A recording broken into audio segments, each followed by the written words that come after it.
어린이 보호구역을 신호도 무시한 채 내달리는 검은색 승용차인데 차가 지나간 방향은 반대편 차로 역주행입니다. 중앙선을 침범한 승용차는 결국 신호를 기다리는 경차와 정면 충돌했는데요. 근데 그 가드레일 그런 거 다 부서지고 차에서 사람 꺼내내고 막 그런 거 있으니까 뭐 아수라장이지 그 분위기가. 소리 진짜 컸어요. 꽝 하고 다가갔는데 할아버지 나오셔가지고 쓰러져 있는데 의식도 없고. 사고 직후 부서진 차량 잔해들로 아수라장이 된 도로. 마치 종이처럼 찌그러진 경차에 타고 있던 80대 남성 3명이 숨지고 6명이 다쳤습니다. 운전자는 70세 여성이었는데요. 가해 차량은 근처 주유소에서 세차를 하고 나오던 길이었다고 합니다. 세차를 하고 나오셨는데 굴러 내려가는 속력 그대로 차선에 진입해서도 한 50여 미터를 그런 속도로 그냥 갔어요. 그랬는데 저 앞에 주유소가 하나 더 있어요. 그 주유소를 지나치면서부터 급가속이 돼서 차가 튕겨져 나왔다고 그러더라고요. 다음 주유소까지 문제없이 운행했다는 가해 차량은 여기를 지나서면서부터 급가속을 했다고 합니다. 급기야 중앙분리대의 왼쪽, 그러니까 가야 할 방향과 반대로 역주행을 하는데요. 정면으로 충돌한 이후 사고 충격으로 밀려난 경차와 가해 차량이 각각 승용차와 택시를 들이받으면서 사중 추돌 사고로 이어졌습니다. 왕복 6차로의 넓은 도로에서 약 1km를 엄청난 속도로 역주행한 가해 차량.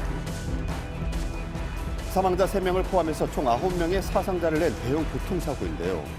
그렇다면 가해 차량 운전자는 대체 왜 역주행을 한 걸까요? 그 운전자분 부상이 일단락이 됐는데 자동차에 이상이 있어서 급발진을 주장하시니까 경찰에 따르면 가해 차량 운전자는 음주 상태도 아니었습니다.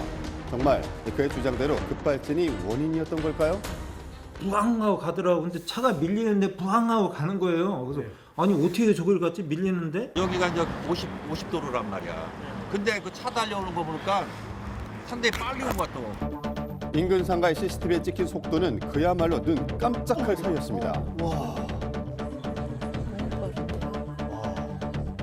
속도가 엄청나네. CCTV에 포착된 것만 봐도 느껴지는 속도감. 전문가에게 추정 속도를 확인해 봤는데요. 교수님 안녕하십니까? 저희가 그 현장에 와봤는데요. 그 이번 사고 어떻게 보십니까? 아마 이거를 시속으로 따지게 되면 시속 한 108, 90km 정도 굉장히 고속으로 움직였던 이런 차량이라고 볼 수가 있는데 이 영상을 보게 되면 대략 한 500m 정도 달리는데 한 10초 정도 걸릴 것으로 보고 있습니다.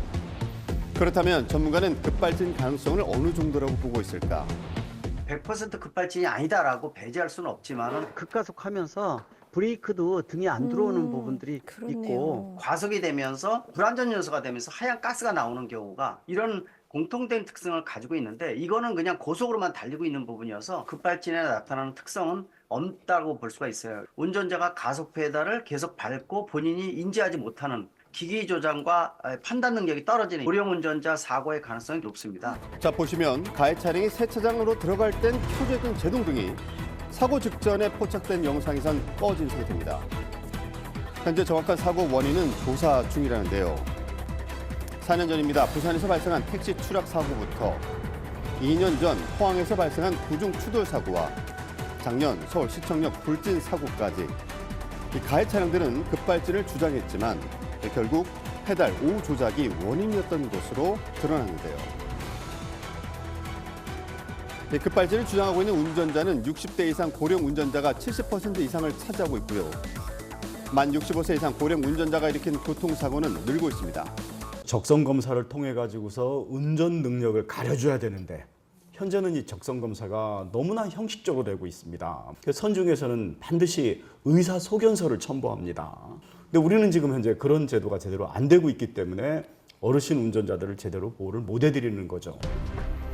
선진국들은 고령 운전자 사고를 줄이기 위해서 이동 범위를 한정하고 주행 능력을 검사하는 등 관련 제도를 정비했습니다. 선진국에서 입증된 여러 가지 고령 운전자 대책에 대한 것들을 도입을 해서 한국형 종합 대책에 나와야지만 실제로 고령 운전자 사고를 줄일 수 있다고 판단하고 있습니다. 앞으로 더 큰 사고가 발생하지 않도록 제도적 정비가 절실한 시점입니다.